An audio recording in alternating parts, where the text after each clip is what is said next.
இங்க மகேஷ் பார்த்தீங்க அப்படின்னா, ஆனந்தியோட குழந்தையோட ஹார்ட் பீட்ட வந்து டாக்டர் கிட்ட கேட்டுட்டு கொண்டு வந்திருக்காங்க.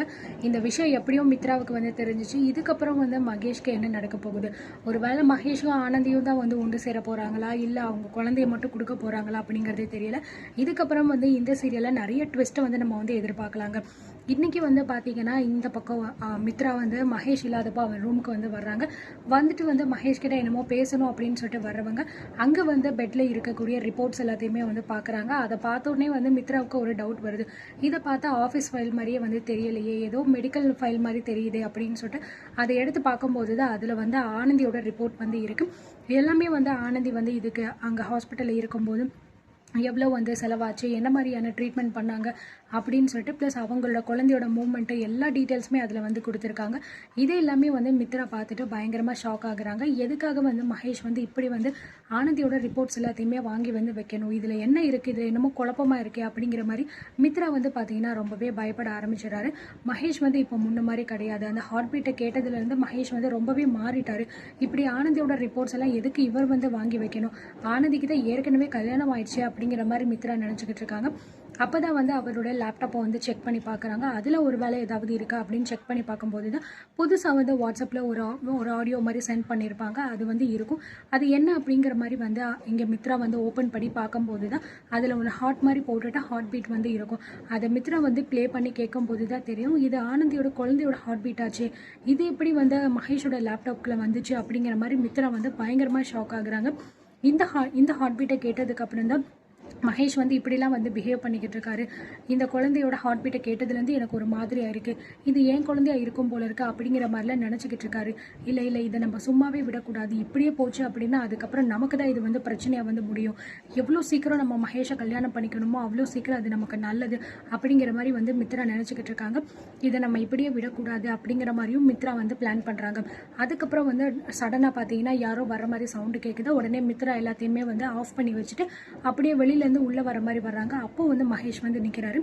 என்ன மகேஷ் அப்படின்னு சொல்லிட்டு கேட்கும்போது, என்ன மித்ரா நீ எப்போ வந்த இங்கே அப்படிங்கிற மாதிரி கேட்க, இல்லை மகேஷ் ஒன்றும் இல்லை, உங்ககிட்ட நான் பேசணும்னு சொல்லி தான் வந்தேன் அப்படிங்கிற மாதிரி இங்கே பார்த்தீங்கன்னா மித்ராவும் சொல்கிறாங்க. அப்புறம் பெட்டில் இருக்கிறத பார்த்துட்டு, அது என்ன மகேஷ் ஏதோ மெடிக்கல் ரிப்போர்ட் மாதிரி இருக்குது அப்படிங்கிற மாதிரி கேட்க, அதெல்லாம் ஒன்றும் இல்லை மித்ரா, அது ஜஸ்ட் ஒரு ஃபைல் மட்டும்தான், வேற ஒன்றும் கிடையாது, நீ என்ன விஷயம் சொல்ல வந்தியோ அதை சொல்லிட்டு கிளம்பு அப்படிங்கிற மாதிரி சொல்கிறாங்க.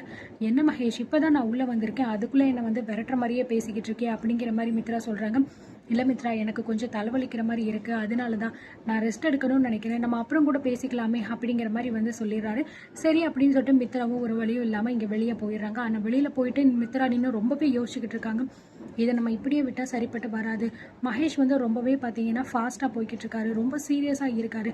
அன்னைக்கு சும்மா ஏதோ சொல்கிறாரு அப்படிங்கிற மாதிரி நினச்சேன், ஆனால் இன்றைக்கி பார்த்தீங்கன்னா இந்த அளவுக்கு வந்து இருக்காரு அப்படிங்கிற மாதிரி இங்கே பார்த்தீங்கன்னா மித்ராவுக்கு வந்து தோணிக்கிட்டே இருக்குது. மகேஷுமே மறுபடியும் அந்த ஹார்ட் பீட்டை வந்து ப்ளே பண்ணிவிட்டு அப்படியே நினச்சி பார்த்துக்கிட்டே இருக்காரு. ஒரு வேளை அது ஏன் குழந்தையா இருந்தால் அது எவ்வளோ சந்தோஷமாக இருக்கும், அந்த குழந்தையோட ஹார்ட் பீட்டை கேட்கும்போது அது என்ன வா வான்னு கூப்பிட்ற மாதிரியே எனக்கு தோணுது, ஏதோ அது என்கிட்ட பேச ட்ரை பண்ணுற மாதிரியே தோணுது, இந்த மாதிரிலாம் நினச்சிக்கிட்டே அப்படியே இருக்காங்க. இந்த பக்கம் பார்த்தீங்கன்னா ஆனந்தியை காட்டுறாங்க. ஆனந்தி அவங்க அம்மா அப்பா வந்து ஆனந்திக்கு ஃபோன் பண்ணுறாங்க. என்னம்மா எப்படி இருக்கா அப்படிங்கிற மாதிரி கேட்குறாங்க. நான் நல்லா இருக்கேம்மா சொல்லுங்கள் அப்படின்னு சொல்ல, இல்லை ஆனந்தி நீ என்னமோ கீழே விழுந்துட்ட, உனக்கு அடிபட்டுருச்சு அப்படிங்கிற மாதிரி சொன்னாங்க, என்ன ஆச்சு, எதுக்காக எங்களுக்கு ஃபோன் பண்ணி நீ இந்த விஷயம் எதையுமே சொல்லலை அப்படிங்கிற மாதிரி அவங்க அம்மா கேட்குறாங்க. உடனே ஆனந்தி சொல்கிறாங்க, இங்கே பாருங்கம்மா, ஃபோன் பண்ணி சொல்கிற அளவுக்குலாம் இது ஒன்றும் பெரிய விஷயம் கிடையாது, சும்மா நான் வந்து படியில் இறங்கும்போது லைட்டாக கால் வந்து எனக்கு பிசகிருச்சு, வேறு ஒன்றும் கிடையாது, அதெல்லாம் சரியாயிடுச்சுமா அப்படிங்கிற மாதிரி சொல்லிட்டு, இந்த விஷயத்தெல்லாம் உங்களுக்கு எப்படி தெரியும், யார் சொன்னது அப்படிங்கிற மாதிரி கேட்குறாங்க. ஆனந்தியோட அப்பா சொல்கிறாரு, கோகிலாவோட மாமனாரும் மாமியாரும் வீட்டுக்கு வந்திருந்தாங்க, அவங்க தான் இந்த விஷயத்தெல்லாமே வந்து சொன்னாங்க, அவங்க வந்து சொன்னது உண்மைதானா, உன் மாமியார் வந்து அவ்வளோ நல்லா உன்னை பார்த்துக்கிறாங்க, ரொம்ப பாசமாக உன் மேலே இருக்காங்க, உனக்கு சாப்பாடெல்லாம் ஊட்டி விட்டாங்க அப்படிங்கிற மாதிரிலாம் வந்து சொல்லிக்கிட்டு இருக்காங்களே, அதெல்லாம் உண்மையா அப்படிங்கிற மாதிரி கேட்குறாங்க. இங்கே ஆனந்தியும் வந்து ஆமாப்பா அதெல்லாம் உண்மைதான் அப்படிங்கிற மாதிரி சொல்கிறாங்க. எப்படி நீ இதெல்லாம் வந்து நடக்கும், அன்னைக்கு கூட நாங்கள் ஃபோன் பண்ணும்போது உன் மாமியார் ரொம்பவே கோவப்பட்டு அவ்வளோ பேச்சு பேசினாங்களேடி எங்களை, அப்படி இருக்கும்போது எப்படி நீ திடீர்னு இப்படி ஒரு மாற்றம் நடந்துச்சு அப்படிங்கிற மாதிரி கேட்குறாங்க. ஆனந்திக்கு என்ன பதில் சொல்கிறதுனே தெரியலை. உடனே சொல்கிறாங்க, எனக்கு தெரியலம்மா என்ன நடக்குது அப்படின்னு சொல்லிட்டு, ஒரு வேளை சாமி கூட இப்படி ஒரு விஷயத்த வந்து செய்ய நினைக்குதோ என்னமோ, எல்லா மனுஷங்களும் எல்லா டைமிங்கில் ஒரே மாதிரி இருக்க மாட்டாங்கல்லம்மா, அத்தையோட மனசு இப்போ மாறிடுச்சு அப்படின்னு நான் நம்புகிறேன் அப்படிங்கிற மாதிரி சொல்கிறாங்க. ரொம்ப சந்தோஷம் ஆனந்தி, இப்படியே இருந்துச்சு அப்படின்னா உன் வாழ்க்கை ரொம்ப நல்லா இருக்கும், நாங்கள் எதிர்பார்த்தது நீ போகிற வீட்டில் நல்லா இருக்கணும், சந்தோஷமாக இருக்கணும், உன்னை அவங்க ரொம்ப நல்லா பார்த்துக்கணும், இதுதான் நாங்கள் வந்து எதிர்பார்த்தோம் அப்படிங்கிற மாதிரி சொல்லிட்டு ரொம்ப சந்தோஷமாக இருக்குது. சரிம்மா மாப்பிள்ளை எப்படி இருக்காரு அப்படின்னு சொல்லிட்டு அன்புவை பற்றி கேட்குறாங்க. அவரும் நல்லா இருக்காருப்பா, இங்கே எதுவும் பிரச்சனை இல்லை, எல்லாருமே ரொம்ப நல்லா இருக்கும். கோகிலா அக்கா எப்படி இருக்காங்களா, அவங்க வீட்டுக்கு வந்ததுக்கப்புறம் ஏதாவது சொன்னாங்களா அப்படின்னு கேட்குறாங்க. அதெல்லாம் ஒன்றும் இல்லைம்மா, அவள் நல்லா தான் இருக்கா. அவங்க மாமனாரும் மாமியாரும் வீட்டுக்கு வந்ததுலேருந்து உன்னை பற்றியும் உன் குடும்பத்தை பற்றியும் தான் பேசிக்கிட்டே இருக்காங்க. அவங்க மாமியார் வந்து அப்படி பார்த்துக்கிறாங்க, இப்படி பார்த்துக்கிறாங்க. ஆனந்தி உண்மையிலேயே ரொம்ப கொடுத்து வச்ச பொண்ணாக இருக்கா, சாப்பாடெல்லாம் ஊட்டி விடுறாங்க. இந்த மாதிரி விஷயத்த கேட்கும்போது முதல்ல எங்களுக்கு வந்து ஒரு மாதிரியாக தான் இருந்துச்சு. என்னடா இவங்க இப்படி சம்மந்தமே இல்லாமல் பேசுகிறாங்களே, என்ன நடந்திருக்கும் அப்படின்னு ஒன்றும் புரியலை எங்களுக்கு. இப்போ நீ சொன்னதுக்கு அப்புறம் தான் எங்களுக்கே வந்து புரியுது இதெல்லாம் உண்மைதான் அப்படின்னு சொல்லிட்டு. ரொம்ப சந்தோஷம் ஆனந்தி, இந்த மாதிரி ஒரு விஷயம் நடக்குமான்னு சொல்லி தான் நாங்கள் இவ்வளோ நாள் வரைக்கும் காத்துக்கிட்டு இருந்தோம். இப்போ இது எங்களுக்கு நடந்துருச்சு. ஒரு அம்மாவா அப்பாவா எங்களுக்கு இதை விட வேற என்ன சந்தோஷம் இருக்க போகுது அப்படிங்கிற மாதிரி இவங்க பார்த்தீங்கன்னா அவங்க அம்மா அப்பாவும் சொல்லிக்கிட்டு இருக்காங்க. ஆனந்தியும் வந்து ஒரு பக்கம் யோசிச்சுக்கிட்டு இருக்காங்க. இதெல்லாம் வந்து நம்ம சும்மா வந்து அத்தையை நடிக்க சொல்லி தானே பண்ணியிருக்கோம், ஆனால் அம்மா அப்பா இது உண்மைன்னு நினச்சிக்கிட்டு இருக்காங்க.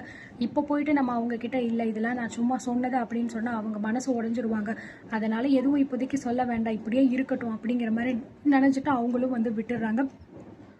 உடனே அவங்க அப்பா வந்து சொல்கிறாரு, ஆனந்தி உன் மாமியார் இருக்காங்களா வீட்டில் அப்படின்னு சொல்லிட்டு. இருக்காங்கப்பா, அவங்க உள்ளே தான் இருக்காங்க அப்படின்னு சொல்ல, அவங்கக்கிட்ட கொஞ்சம் ஃபோன் தரியாடா, நாங்கள் வந்து அவங்கக்கிட்ட பேசணும், இந்த மாதிரி என் பொண்ணை இவ்வளோ நல்லா பார்த்துக்கிறீங்க, அதுக்கு கண்டிப்பாக நம்ம நன்றி சொல்லியே ஆகணும் அப்படிங்கிற மாதிரி சொல்கிறாங்க. இதை கேட்டோடனே ஆனந்திக்கு என்ன பண்ணுறதுனே தெரியலை. என்னடா திடீர்னு அவங்கக்கிட்ட பேசணும்னு சொன்னால் எப்படிடா நம்ம பேச வைக்கிறது. அவங்க வந்து இந்த மாதிரி நான் வந்து அதெல்லாம் கிடையாது சும்மா தான் அப்படிங்கிற மாதிரி ஏதாவது பேசிட்டா அம்மா அப்பா மனசு ரொம்ப சங்கட்டமாயிருமே, என்ன பண்ணுறது அப்படின்னு தெரியாமல் யோசிச்சுக்கிட்டே அப்படியே குழம்பிக்கிட்டே இருக்காங்க.